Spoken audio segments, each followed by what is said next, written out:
आज हम biotechnology and its application chapter का बड़ा इंपॉर्टेंट टॉपिक रिवाइज करने जा रहे हैं, मॉलिक्यूलर डायग्नोसिस।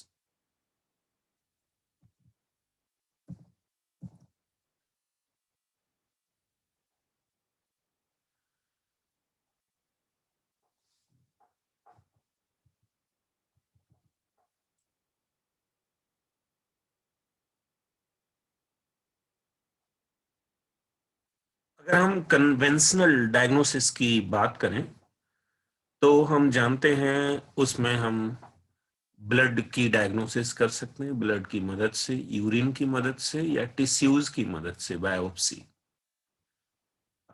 लेकिन इफेक्टिव ट्रीटमेंट के लिए और इन सब की डायग्नोसिस के लिए जरूरी है कि जो भी हम डायग्नोज कर रहे हैं बैक्टीरिया वायरस का, उसका नंबर काफी ज्यादा होगा, तब तो इन सारी चीजों में अपीयर होगा।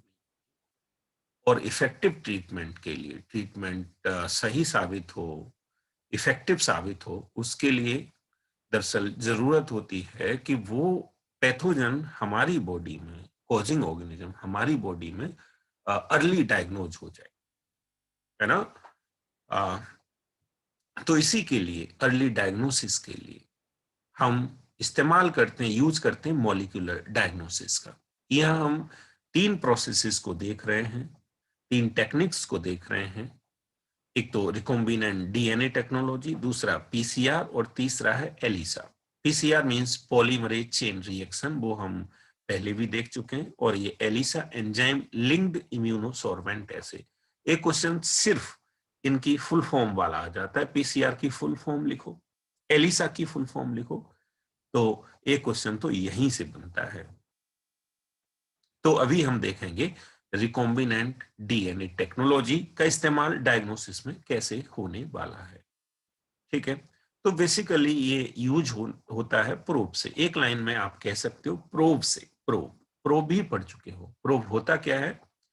प्रोब किसी डीएनए या आरएनए स्ट्रैंड को हम रेडियो एक्टिव बना दें, तो इसी चीज को हम, इसी स्ट्रैंड को अभी हम प्रोब बोलेंगे, है ना। Radio active labelled molecule of DNA और आरएनए इज कॉल्ड प्रोब। तो हमने प्रोब बना दिया। प्रोब किस चीज का बनाया है? प्रोब बनाया है हमने अपनी सेल के अंदर जो डीएनए प्रेजेंट है, उसका कोई खास खास पार्ट का कंप्लीमेंट्री ये रेडियो एक्टिव बनाया है। ठीक है। वो कंप्लीमेंट्री वही होगा जो डिजीज से रिलेटेड होगा।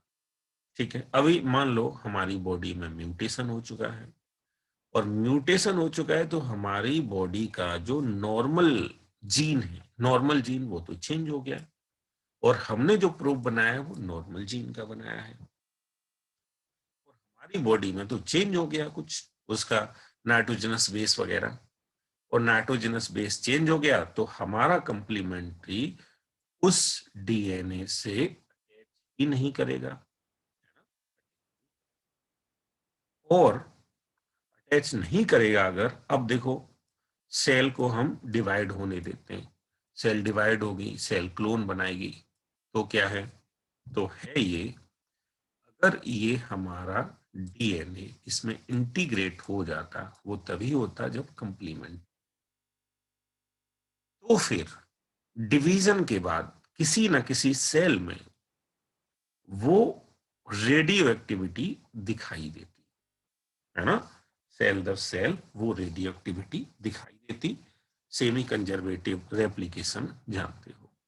लेकिन अगर वो नहीं अटैच हुआ है कंप्लीमेंट्री रीजन में, तो फिर वो रेडियो एक्टिविटी उन सेल्स में जो बनी है, नई सेल बनी है, उनमें वो नहीं दिखने वाला, वो किसी पुरानी सेल में ही रह जाने वाला है ना। जिसमें डाला था वहीं रह जाएगा, न्यू सेल में तो आएगा ही नहीं। ठीक है।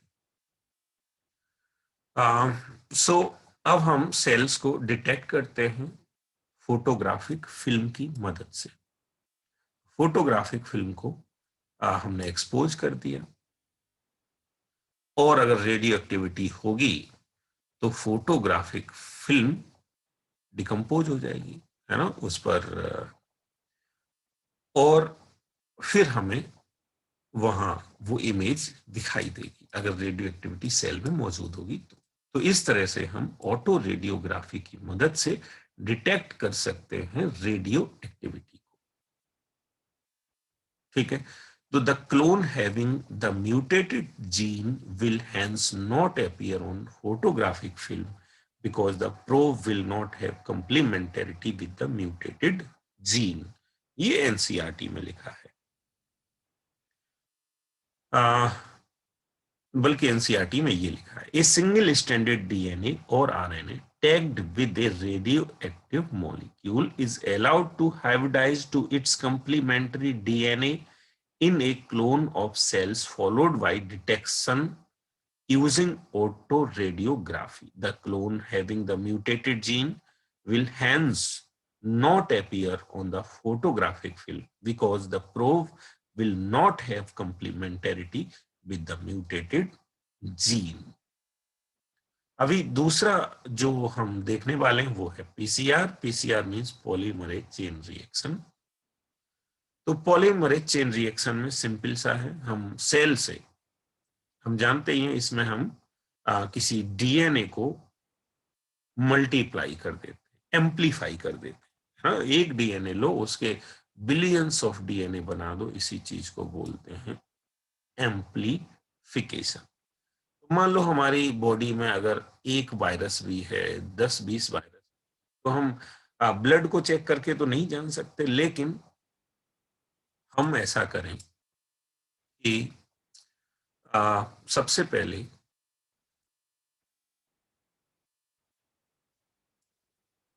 वायरल आरएनए है ना। अच्छा, अगर बहुत ही कम आरएनए है या डीएनए है तो हम उसको भी नहीं पहचान सकते, तो सबसे पहले हम उसको एम्पलीफाई कर दें। तो वो जो एंजाइम्स हैं, एंजाइम्स की मदद से हम क्या करें, सबसे पहले एम्पलीफाई कर लें। ठीक है, इसको डीएनए को, जेनेटिक मटेरियल को। अब वो मान लो आरएनए है, तो आरएनए को पहले हमें क्या बनाना पड़ेगा, डीएनए। उसके लिए हमें रिवर्स ट्रांसक्रिप्शन प्रोसेस करना पड़ेगा। रिवर्स ट्रांसक्रिप्शन हो गया तो डीएनए बन गया। उसके बाद पीसीआर की मदद से हम डीएनए को एम्पलीफाई कर लेंगे, और जब क्वांटिटी हो गई काफी ज्यादा डीएनए की, तो फिर हम उसको डायग्नोज या जान ही सकते हैं कि हाँ, इसमें वो वायरस प्रेजेंट है। ठीक है, अब मान लो हम एचआईवी के वायरस, एचआईवी का सस्पेक्ट है कोई बंदा, एचआईवी का सस्पेक्ट है तो एचआईवी का ही वायरस होगा, तो फिर हम एचआईवी से रिलेटेड ही हम रिवर्स ट्रांसक्रिप्टेज डालेंगे। मीन्स रिवर्स ट्रांसक्रिप्टेज डालेंगे, उसकी मदद से वो डीएनए बन जाएगा। उसके बाद जो पीसीआर करते समय जो भी प्रोसेस स्पेसिफिक अपनाते हैं, स्पेसिफिक डीएनए के लिए स्पेसिफिक प्रोसेस होता है, वो हम पढ़ चुके हैं कि कौन से हम वहां प्राइमर यूज करेंगे, स्पेसिफिक प्राइमर। तो स्पेसिफिक प्राइमर यूज करके और उसका हम एम्पलीफाई कर लेते हैं। इस तरह से हमें पता चल जाता है कि हाँ भाई, एचआईवी वायरस प्रेजेंट है। अगर डीएनए एम्पलीफाई हो गया तो है, नहीं हुआ तो नहीं है।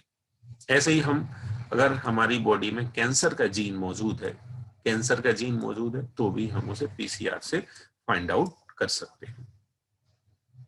एनसीईआरटी में दे रखा है, बैक्टीरिया और virus can be detect by amplification of their nucleic acid by PCR. PCR is now routinely used to detect HIV in suspected AIDS patient.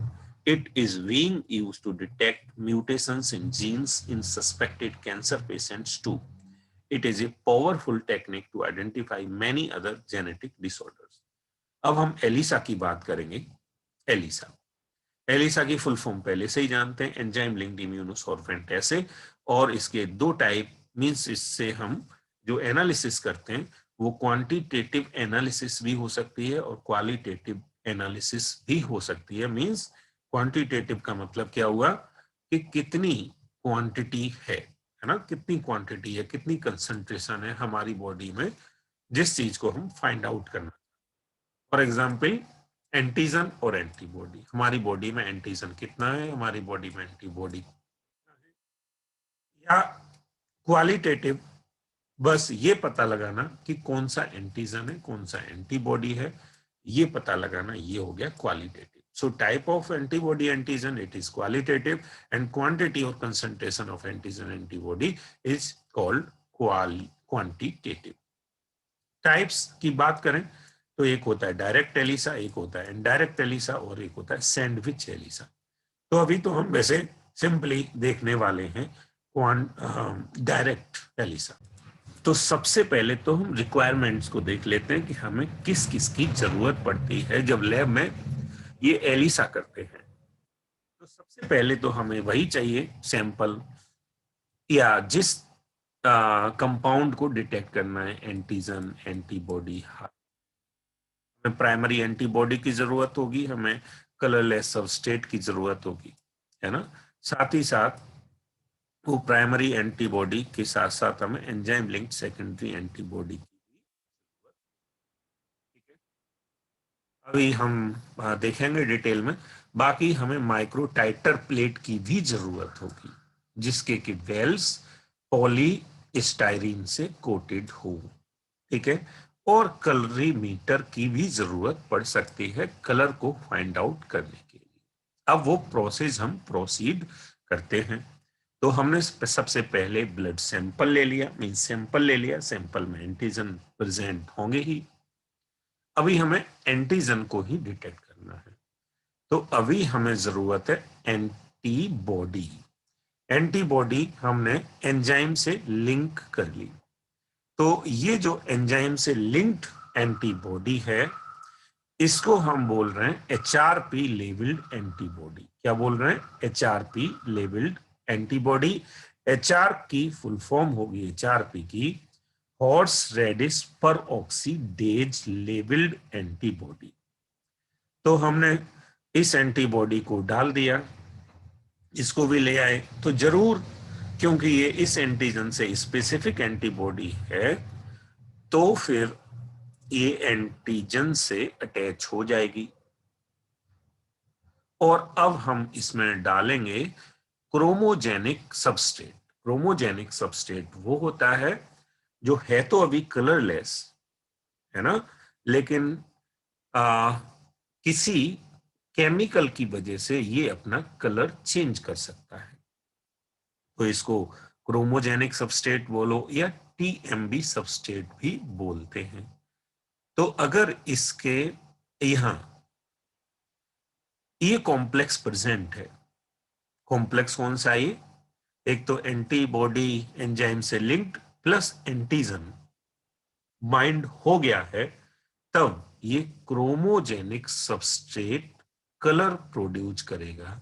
इसका जो कलरलेस अभी सब्सटेंस है वो कलर्ड सब्सटेंस में कन्वर्ट हो जाएगा अगर ये कॉम्प्लेक्स बन चुका है। तो कॉम्प्लेक्स नहीं बना है तो इसका कलर चेंज नहीं होगा। ठीक है, तो ये ब्लू कलर हमें यह अपीयर हो रहा है, इसका मतलब एंटीजन इस सैंपल में प्रेजेंट था। ठीक है, तो इस टेक्निक का हमने इस्तेमाल करते हैं, किया है सक्सेसफुली HIV को डायग्नोज करने में, रोटा वायरस को डायग्नोज करने में, सिफिलिस या जीका वायरस, इन सभी को डायग्नोज करने में इसका इस्तेमाल किया जा चुका है। ELISA is based on the principle of antigen antibody interaction. तो एंटीजन एंटीबॉडी इंटरेक्ट करेंगे तभी ये एलिसा देखा भी है। Infection by pathogen can be detected by the presence of antigen. Pathogen को हमने डिटेक्ट किया glycoprotein, antigen the antibody synthesized against the pathogen। या एंटीबॉडी को भी डिटेक्ट किया जा सकता है या एंटीजन को भी डिटेक्ट किया जा सकता है। एलिसा, ये क्वेश्चन है एलिसा क्या है, तो इसमें जाहिर सी बात है इसमें थर्ड ऑप्शन सही लग रहा है ना। अगर आपने ये पूरा टॉपिक पढ़ लिया है तो थर्ड ऑप्शन इज करेक्ट।